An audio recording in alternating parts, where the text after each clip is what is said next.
Hey, good morning, Journey. How's everybody doing today? So this is your drive-in with Pastor Mark.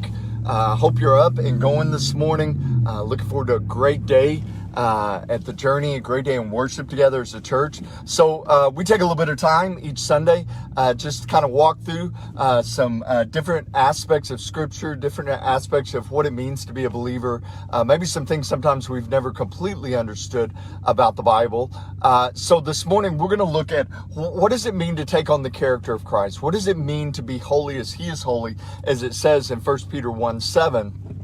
And so 1 Peter 1:7, when God says, be holy as I am holy, is actually looking back at the Levitical law in Leviticus, where it talks about literally the holiness of God and what does that look like. So for God, holiness is not just an attribute, it's a very essence of who He is. He is holy in every way. He is perfect in every way. And so for us, I know that seems like such a daunting thing. In fact, Paul said in when you look back at 1 Corinthians chapter 2, he says, if I knew nothing else about you other than Christ crucified, that would be enough. So when we look at what does it mean, or what does it look like to be holy as He is holy, we have to look at the very nature of who Christ is. When in Philippians chapter 2, it says that He took on the very essence, the very act of a servant, becoming obedient unto death.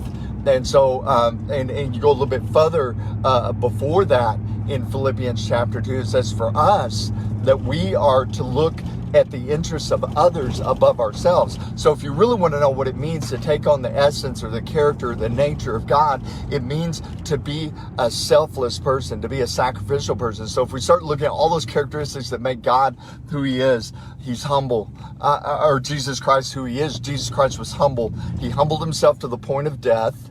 He came over 2,000 years ago in the form of a servant, an infant, a helpless baby, to die for you and me. And so what does that mean for you and me? What are the implications for us? Well, right now we're looking at what's going to be taking place here in just a couple of weeks as we celebrate Easter. And when we think about Easter and the resurrection of Christ, okay, He now rises victorious. So the Lamb that was slain from the foundations of the earth, the helpless baby in a manger, the humble servant who literally, and did you know this? So this is the other thing about Jesus Christ, I think sometimes we miss. Some people in the world would say, well, that's a weakness to be humble. That's a weakness to put others first, right? That's a strength. That's one of the greatest strengths we have in Jesus Christ, is we don't see people the way the world sees them. We see them in the way Christ does. That's why Paul continued, even towards the end of his life, to say he was the chief of sinners. He is the worst sinner, because he knew who he was, and he knew who Christ is. And Christ is perfectly holy. He had to will Himself to become a human in flesh and God at the same time. And He had to literally will Himself to die, to give His life for us.